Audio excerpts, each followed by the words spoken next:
Hi, I'm Alice Palmer and this is how I live with style.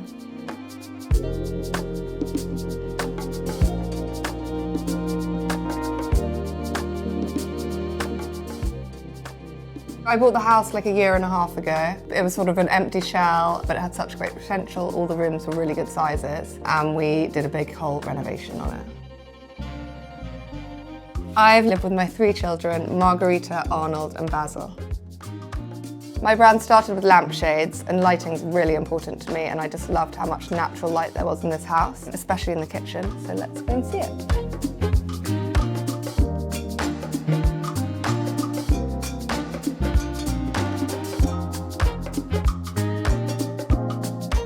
When I first looked around the house, it was actually quite underwhelming because it was all quite small different rooms, but I sort of envisaged doing the big rear extension, which I'd actually done in my previous house as well.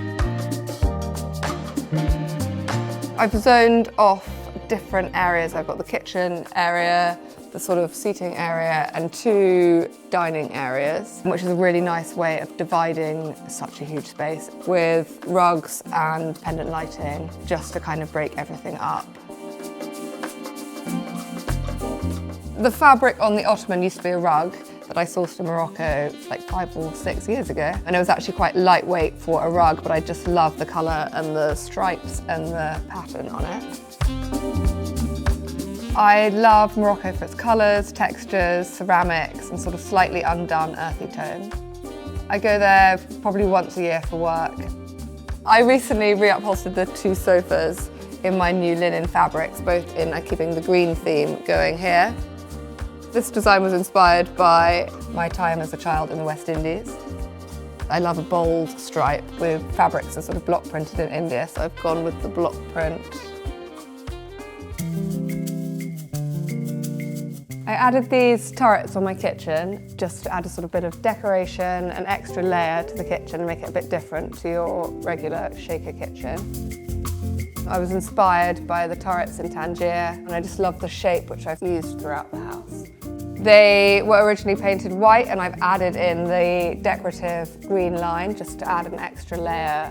I popped our plates on the wall above the kitchen, just filling in the gap. I grew up going to the West Indies, so I was very inspired by this sort of Oliver Messel style lattice work, which I've also added into the kitchen shaker doors. I brought all these influences from abroad because I like to feel like I'm on holiday. I've gone for a green onyx worktop, which I really wanted a natural stone, and I think the green ties in really well with the green kitchen. My mum wasn't convinced it would all tie together, but I think it has. The green onyx is actually really not practical. It scratches really easily and you can't put hot things on it, and with 3 children, not ideal, but I think it's really worth it for the look. I really wanted to put a pantry in my kitchen just so I could sort of have everything hidden away and a really big space for all the dry ingredients, and we've put it in this corner. I've done a green splatterware tile surface in my pantry, which I think is really fun, a little bit Spanish, and again going with the sort of holiday influence. These are my children's rabbits, Popcorn and Chip. They are probably about 6 months old. This one looks a little bit like Donald Trump, we think. So the poster just behind me was hanging in my dad's restaurant, and it just really reminds me of growing up above the restaurant and having fun times when I was a teenager. These plates up on the wall were portraits of my children that one of my best friends, Mercedes Workman, who lives in Margate, and she's a ceramic artist, made for me.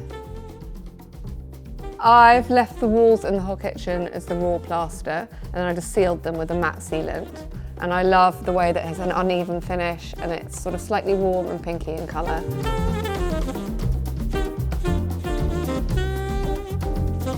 This is my sitting room. I painted the walls a really bright, warm yellow because it's a north-facing room, and I wanted it to be really sort of warm and cosy. When the builder saw the colour I'd chosen, he said, "I always wondered who bought these colours, and now I know." I've made up some cafe curtains to sort of block the road in front in my block print fabrics. It's really cozy in this room in the evening. We light the fireplace and light the candles and watch TV. This is my bedroom. I wanted to keep it really calm and serene, so I've kept the colours quite neutral.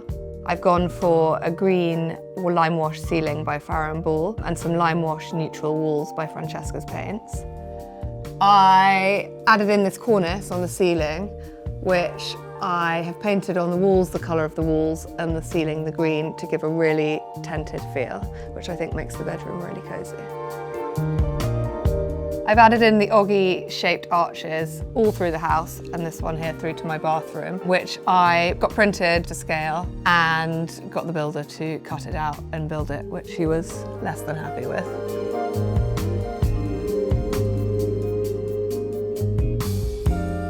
When I first started my business, I used to source lamps in Morocco, and this is one of the ones that I couldn't bear to sell, so I kept it.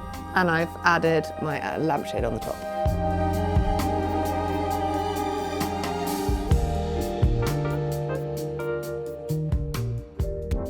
We are now on the top floor of the house. I'm in my son's bedroom, and next door we've got my daughter's bedroom and the kids' bathroom.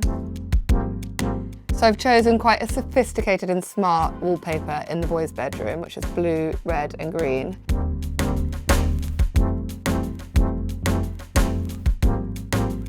For my daughter's room, I've chosen to wallpaper the walls and the ceiling, which really cocoons the room because it's a bit of a smaller room, and which makes it really cosy. These Barbar pictures, which are behind me, I cut out of an old Barbar book from when I was a child, and I framed with a glossy red frame. I remember reading the Barbar books as a child, and it brings back loads of fond memories, and I really love elephants. I have bed balances and headboards on all my beds. It's a really nice way of hiding the bottom of the bed, as well as adding an extra layer of colour and print and texture. With the kids' bathroom, I wanted to do something a bit more playful and a bit more fun. So I've really experimented with different patterns with the tiles, but keeping the same yellow tone just to bring it all together and make it not too hectic and busy. Thanks so much for looking around my house with me. Don't forget to subscribe to the Times Life and Style YouTube channel.